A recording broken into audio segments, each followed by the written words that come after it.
أنا أقول دائما للآباء الذين يريدون أن يكون لأبنائهم شأن لا يضرك أن تشد عليه في الصغر. أعني بأن تشد عليه أن تلزمه بحفظ القرآن، وأن تلزمه بحفظ ما ينفعه كبيرا.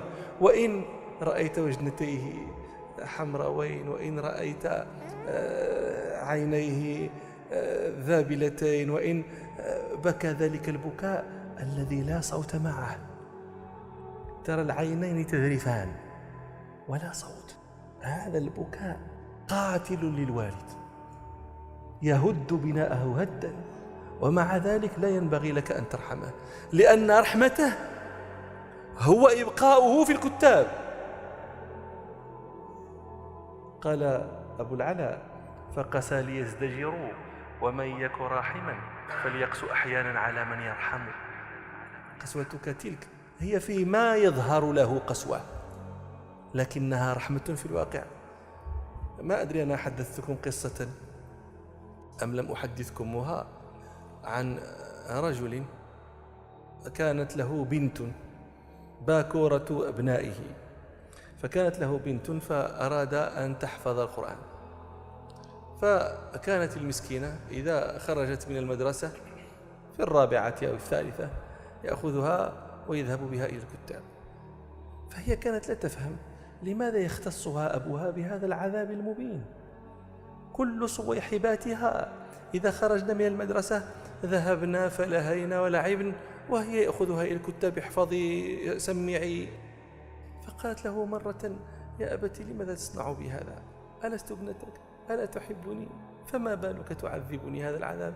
وفلانة صاحبتي وفلانة هي تذهب أبوها لا يصنع بها هذا الذي يصنع بي. فكان يؤلمه ما تلقيه له ابنته في أذنه، يؤلمه ذلك، لكن وفقه ربه أن صمد في وجه تلك العواصف العاتية، عواصف المشاعر. فمكثت تلك البنت تحفظ القرآن إلى أن ختمته مرة، وقد أخذت الثانوية العامة هي وصويحباتها اللائي كن معها منذ كن جميعا صغيرات. فقال لها أبوها مرة: يا بنيتي، أتذكرين إذ كنت صغيرة وتبكين وتعترضين وتقولين ما لك تصنع بي كذا وكذا؟ أرأيت لو أني أطعتك في ذلك الوقت أكان ذلك يكون خيرا لك، أو الآن والقرآن في صدرك هو خير لك؟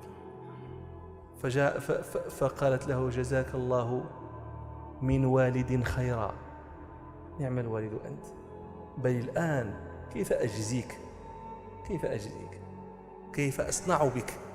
وهذا الذي صنعت سبب في أن استودعني ربي هذا القرآن في صدري.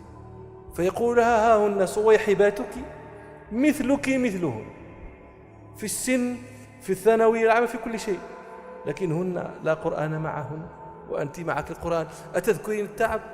أتذكرين شيئا من هذا التعب، من تلك الشدة، من ذلك الضغط، من ذلك البؤس؟ لا تذكرين شيئا من ذلك.